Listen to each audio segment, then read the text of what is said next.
The morning sun was barely peeking over the horizon when Harold Thompson carefully buttoned up his favorite plaid shirt. At 93 years old, his fingers weren't as nimble as they used to be, but he took pride in dressing himself every morning without help. He stood in front of his bedroom mirror, adjusting the Navy veteran cap that had been his constant companion for decades.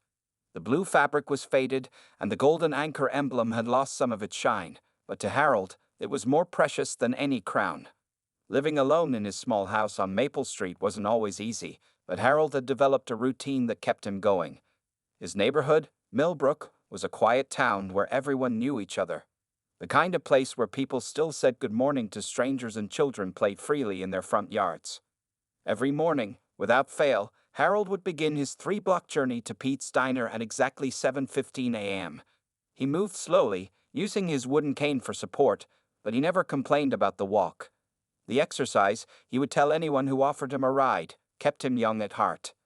The familiar bell above Pete's Diner door would chime as Harold pushed it open at precisely 7:30 a.m. morning. Mr. Thompson. Sarah, the young waitress with bright red hair and a kinder smile, would call out.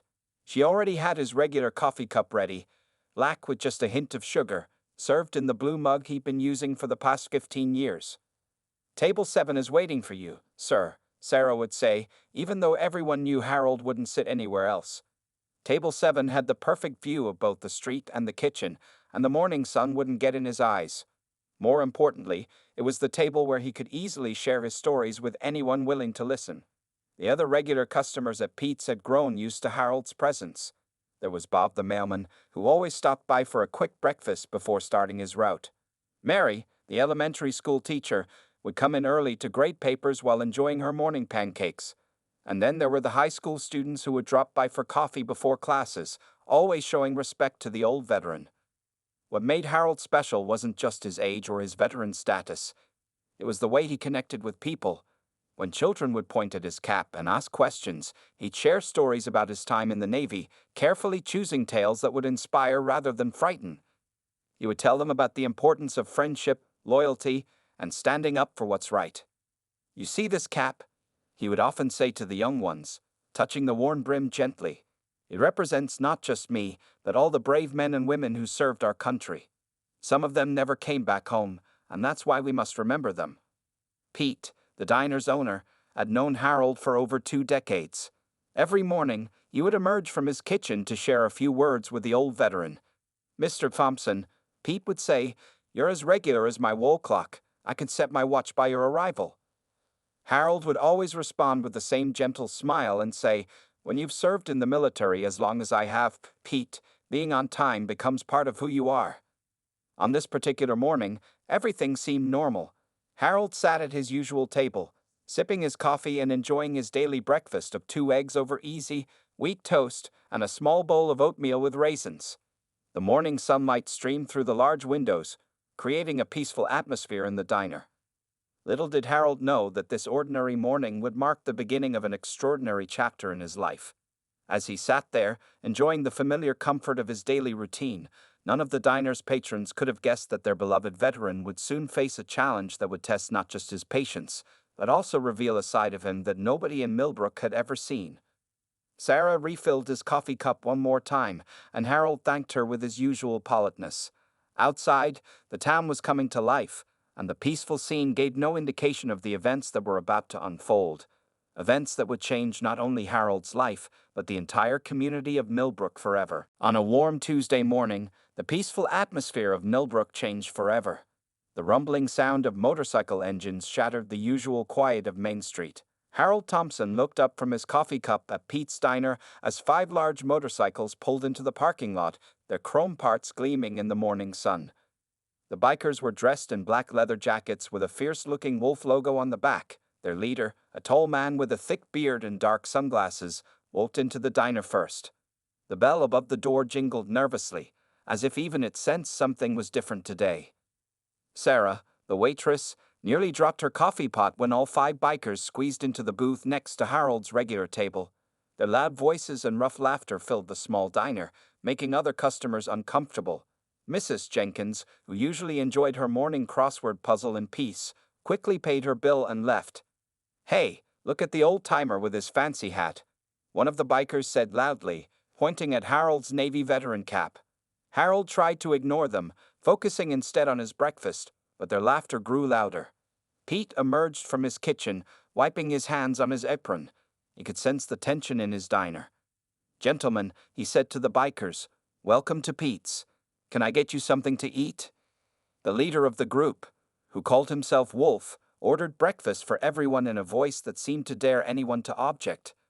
"And make it quick," he added, unnecessarily loud. Over the next few days, more motorcycles began appearing in the parking lot. What started as 5 bikers turned into 10, then 15. They took over most of the parking spaces, making it difficult for regular customers to find a spot. Some of the older patrons stopped coming altogether, scared by the intimidating presence of the motorcycle gang. Harold, however, refused to change his routine. Every morning at 7:30, he would arrive for his breakfast, walking past the row of motorcycles with his head held high, but the bikers made things increasingly difficult for him. One morning, they purposely parked their bikes so close together that Harold couldn't squeeze through to reach the diner's entrance. He had to walk all the way around the building, using his cane for support in the uneven back alley. "Oh, look at Grandpa taking the scenic route," one of them mockingly called out, causing the others to laugh. Sarah tried her best to protect Harold. She would save his regular table and make sure his coffee was ready, but the bikers seemed to take special pleasure in disrupting his peaceful mornings. They would bump his table while walking past, making his coffee spill, or talk extra loudly when he was trying to share his war stories with other customers. Pete was worried. He had known Harold for years and couldn't bear to see him treated this way. But the bikers were bad for business in more ways than one. They scared away regular customers, but they also spent a lot of money. Pete felt trapped between wanting to protect his old friend and keeping his business alive. "Mr. Thompson," Pete said one morning, his voice full of concern, "maybe you could come a little earlier. Before they arrive?" But Harold just smiled and shook his head. "Pete, my boy," he said quietly, "I faced worse things than a group of loud youngsters. This is my time, and this is my place." The situation got even more tense when the bikers discovered that Harold would sometimes tell stories about his military service to young customers. They started interrupting him, making fun of his age and his stories. "Hey Gramps, tell us about how you won World War II all by yourself," Wolf would say sarcastically, making his gang laugh. Harold remained calm through it all, but those who knew him well could see the sadness in his eyes. The diner that had been his morning sanctuary for so many years was becoming a place of stress and confrontation. What the bikers didn't realize was that beneath Harold's quiet exterior and gentle demeanor lay the heart and mind of a man who had faced far greater challenges in his life. As the harassment continued day after day, something was building inside the old veteran, not anger, but a plan that would soon surprise everyone in Millbrook. 3 weeks had passed since the bikers first arrived at Pete's Diner, and their behavior toward Harold Thompson was getting worse with each passing day. The morning started like any other, with Harold making his way to the diner, his wooden cane tapping softly against the sidewalk. But today would prove to be different from all the rest. As Harold approached the diner's entrance, he noticed his usual path was blocked by 3 motorcycles parked particularly close together. Wolf, the gang's leader, sat on one of the bikes, pretending to clean it. He looked up at Harold with a smirk that suggested he had been waiting for this moment. "Well, if it isn't the ancient warrior," Wolf called out, loud enough for his friends to hear. "Looks like you'll have to find another way around, old-timer." Harold began to carefully make his way around the motorcycles, but as he did, one of the younger bikers deliberately stuck out his foot. Harold, unable to see it in time, tripped. His cane went flying, and he would have fallen hard if Pete hadn't rushed out of the diner just in time to catch him. "That's enough," Pete shouted, his face red with anger. "You can't treat people this way." The bikers just laughed. Wolf picked up Harold's cane and twirled it like a baton. "Nice stick you got here, Gramps. Maybe you should donate it to a museum, along with yourself." Sarah, watching from inside the diner, had tears in her eyes. She had already called the police twice before about the bikers, but they always left before any officers arrived, only to return the next day even more aggressive. Inside the diner, things got worse. The bikers had claimed the tables around Harold's usual spot, surrounding him like wolves circling their prey. They took turns mocking his every move. When Harold tried to drink his coffee, they would bump his table, making the hot liquid spill onto his hands. "Oops, sorry, Grandpa," they would say, "not sorry at all. Getting a bit shaky in your old age, aren't you?" The final straw came when Harold reached up to adjust his beloved Navy veteran cap. One of the younger bikers, trying to impress his friends, snatched it right off Harold's head. "Let's see what's so special about this old hat," the young biker said, tossing it to his friends like it was a game. The cap, which Harold had worn with pride for decades, was thrown from one biker to another, each time just out of his reach. The precious military pins on it jingled with each toss. One pin, in particular, caught the light. A small gold star that Harold had received for an act of bravery that none of these young troublemakers could even imagine. Pete tried to intervene again, but Wolf stood up, his massive frame towering over the diner owner. "This is between us and the old man," he growled. "Stay out of it if you know what's good for your business." The other customers in the diner watched in helpless silence. Mrs. Jenkins was crying quietly in her corner booth. Bob the mailman had his fists clenched but knew he was outnumbered. Even the high school kids who usually loved hearing Harold's stories couldn't do anything to help. Finally, the cap landed in Wolf's hands. He looked at it with exaggerated interest, then held it up high. "Maybe it's time for this relic to retire, just like you should have years ago," he sneered at Harold. Harold stood up slowly, his blue eyes fixed on Wolf. For the first time since the bikers had arrived, something changed in the old veteran's expression. The usual gentle look was replaced by something else, a glimmer of the man he used to be, the warrior that still lived within him. "Young man," Harold said, his voice quiet but clear, "you have no idea who you're dealing with." The bikers laughed at what they thought was an empty threat from an old man, but they didn't notice Harold taking out his cell phone with steady hands. They didn't see him sending a brief text message. They had no way of knowing that this seemingly helpless 93-year-old veteran had just set in motion a chain of events that would change everything. As Harold walked out of the diner that morning, leaving his precious cap in Wolf's hands, he wasn't retreating. No, Harold Thompson was about to remind everyone in Millbrook why you should never underestimate a Navy veteran, no matter how old he might be. That evening, after the incident at Pete's diner, Harold Thompson sat in his small home office, surrounded by old photographs and military documents that few people had ever seen.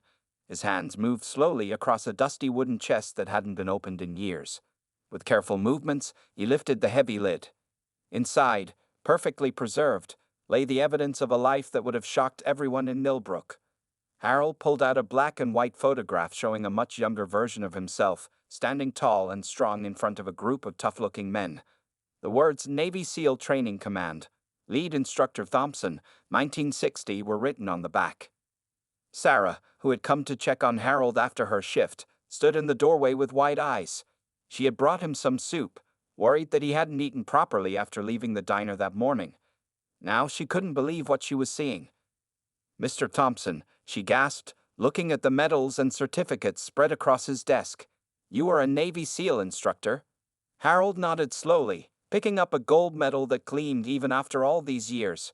"For 27 years, he said quietly, I trained some of the toughest men in the military. Over 800 SEALs learned their skills under my command." Sarah picked up another photograph, this one showing Harold demonstrating combat techniques to a group of soldiers. His face was serious, his body language showing strength and authority that seemed so different from the gentle old man she knew. "But why didn't you ever tell anyone?" she asked, sitting down in the old armchair next to his desk. Harold smiled softly. "There was never any need to brag," he explained. "After retiring, I wanted a quiet life. Those young fellows at the diner, they remind me of some of the cocky recruits I used to train. Full of themselves, thinking strength is all about muscles and loud voices." He pulled out more documents from the chest, training manuals he had written, certificates of appreciation from high-ranking military officers, and letters from former students who had gone on to become decorated war heroes.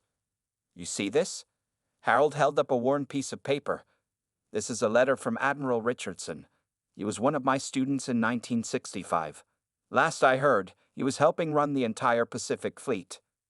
As Harold continued showing Sarah his past, the phone on his desk rang. It was Pete, calling to check on him. Harold put the phone on speaker. "Mr. Thompson," Pete's worried voice filled the room. "Those bikers were laughing about your cap all day. They'd hung it on their motorcycle like some kind of trophy. I tried to get it back, but they threatened to trash the diner. Harold's face remained calm, but his eyes showed a determination that Sarah had never seen before. "Don't worry about the cap, Pete," he said. "I've already made some calls." He reached for another photograph, this one more recent. It showed Harold at a military reunion 5 years ago, surrounded by dozens of men in uniform. These weren't just any soldiers. They were elite Navy SEALs, Marine commanders, and high-ranking officers, all of whom had trained under Harold during their careers. "Sarah," Harold said, turning to the young waitress, "would you like to know why I've kept all this hidden for so long?" She nodded, still amazed by everything she was learning about the quiet old man who had been coming to the diner for years.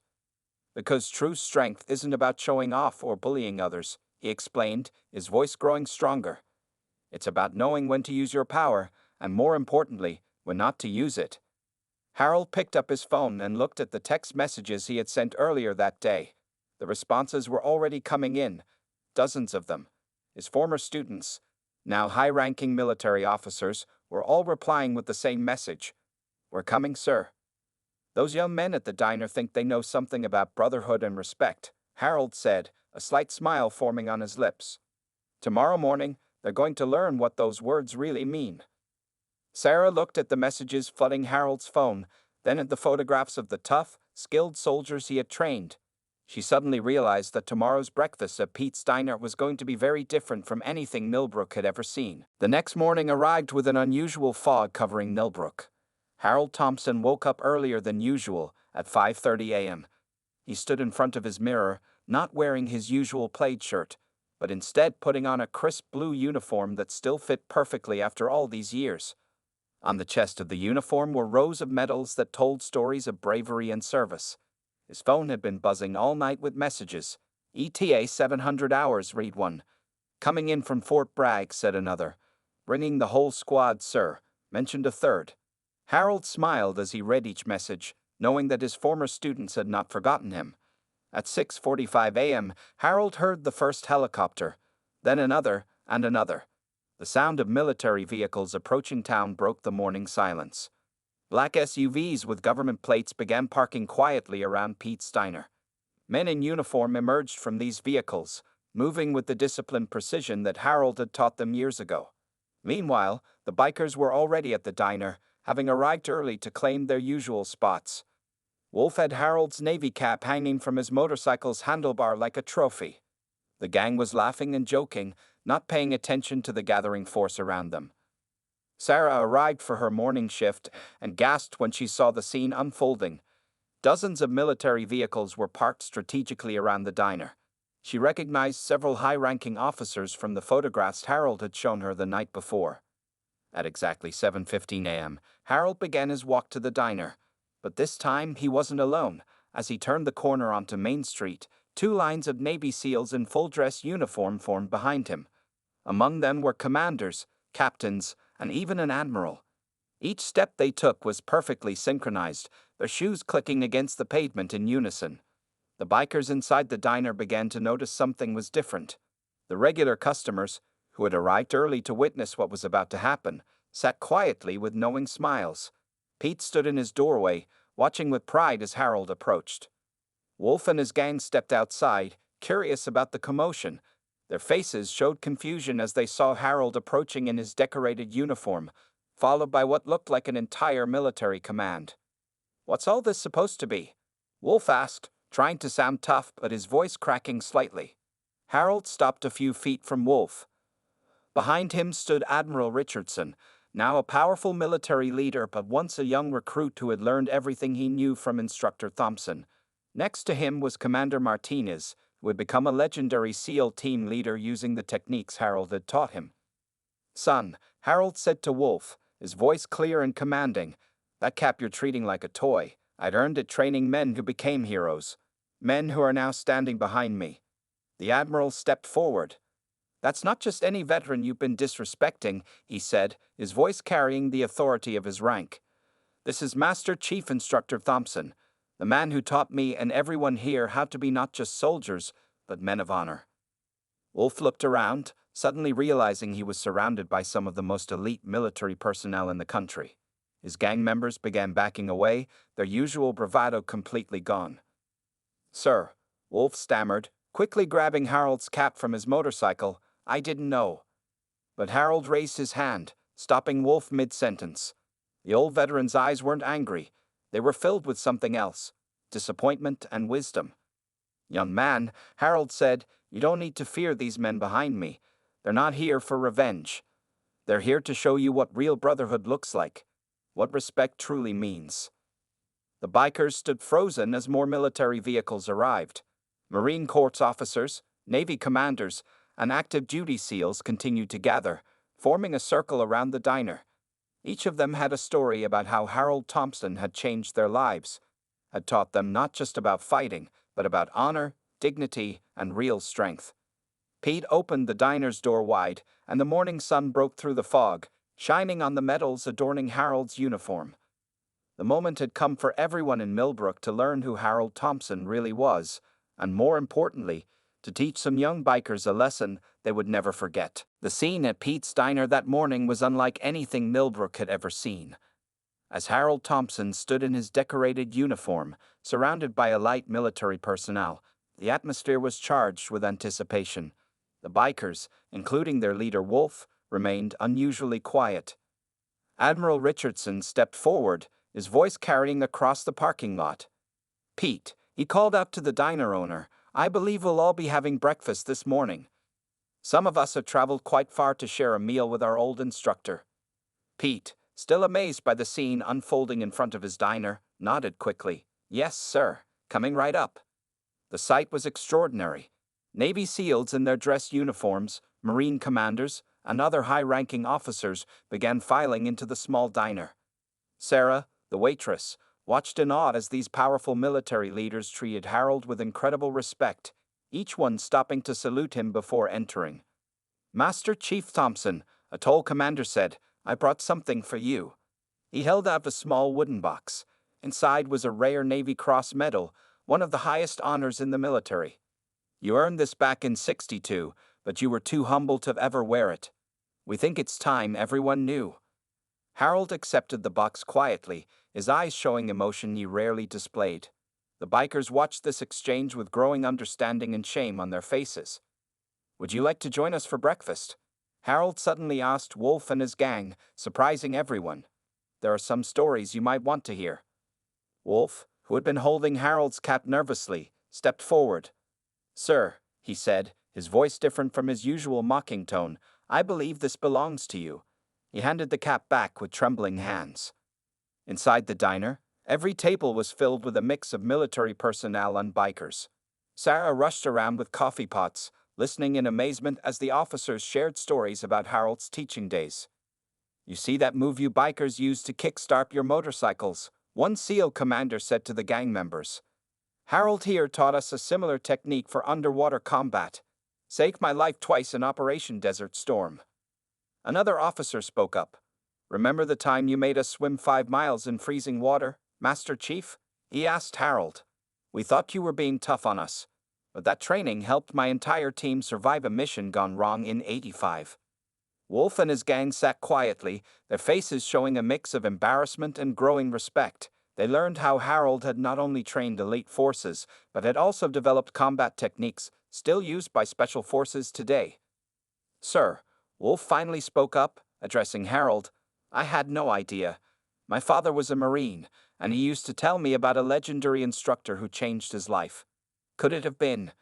Harold nodded slowly. "What was your father's name, son?" "James Morrison, sir. He served in the late '70s. Harold's eyes lit up with recognition.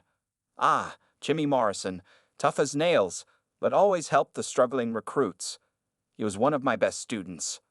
Wolf's face changed completely. Tears formed in his eyes as he realized he had been bullying the very man his late father had respected most.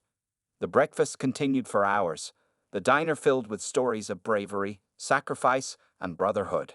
Harold's former students shared tales of how his teachings had shaped not just their military careers but their entire lives. Pete had to call in extra help to handle all the customers. The scene was remarkable. tough-looking bikers sitting shoulder to shoulder with decorated military officers, all listening intently to Harold's wisdom. The strongest person in the room, Harold said to everyone gathered, isn't always the loudest or the most intimidating.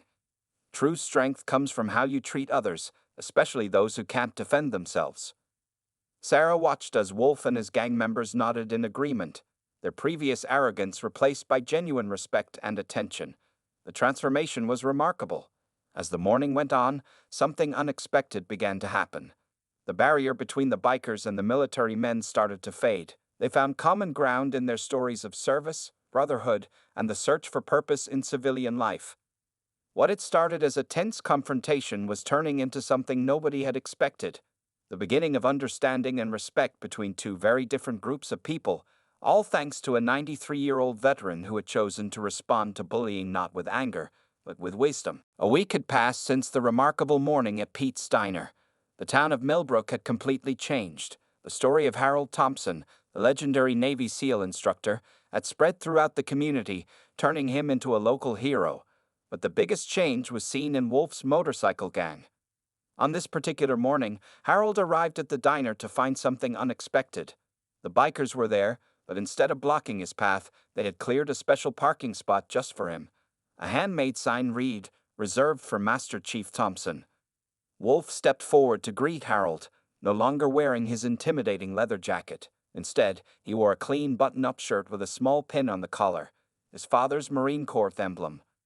"Master Chief Thompson," Wolf said respectfully, "we've been doing some thinking this past week. My father's old military journal. I found it in our attic." He pulled out a worn notebook. "There are pages and pages about you in here." Inside the diner, Sarah was setting up a special table.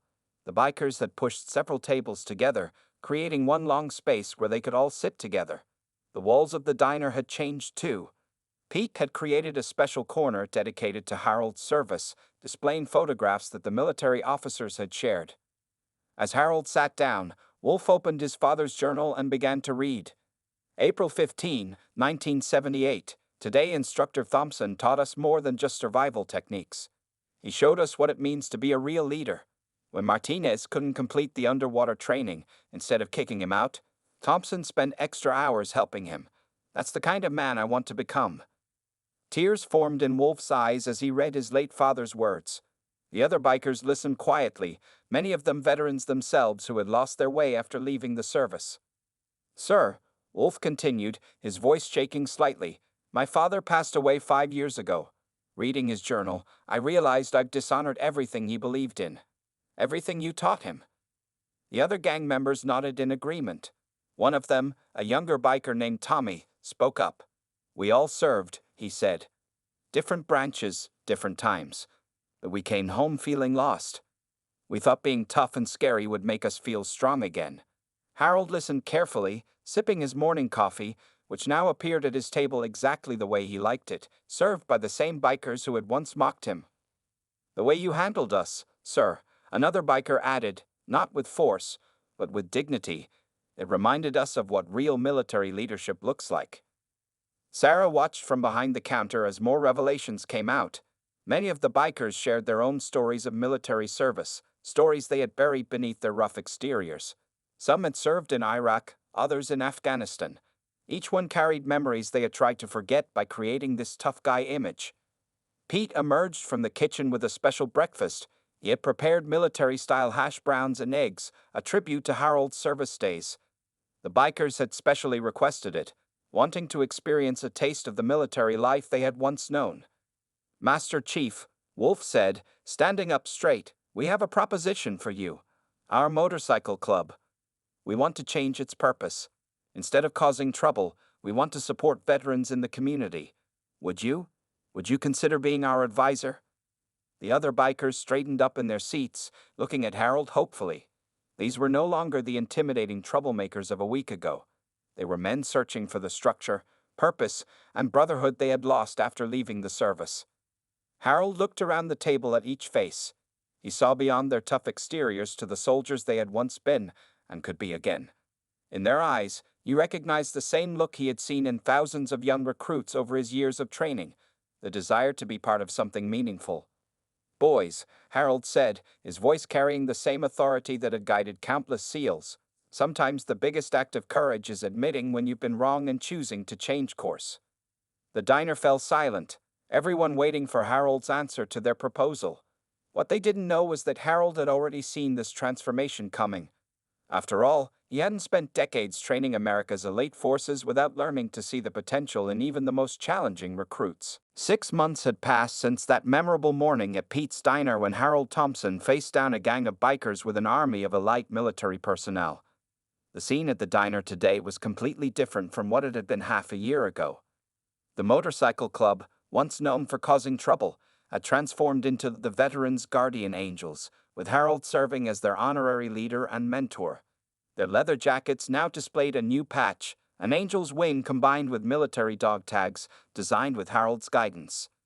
On this bright morning, Pete's Diner was hosting a special breakfast event. The parking lot was filled with motorcycles, but they were neatly arranged, leaving plenty of space for other customers. Wolf, wearing his Reform Club's new jacket, stood at the door greeting veterans who came in. "Welcome to our monthly Veterans Breakfast," he would say with a warm smile. "First meal is on us for any service member." Inside, the diner had become a gathering place for veterans from all around the county. The walls were now covered with military photographs, including a special section dedicated to Harold's teaching years. The bikers had helped create this memorial, carefully framing and hanging each picture. Sarah, still working as a waitress, couldn't help but smile at the changes. Instead of intimidating customers, the former troublemakers now helped elderly veterans from their cars to their seats.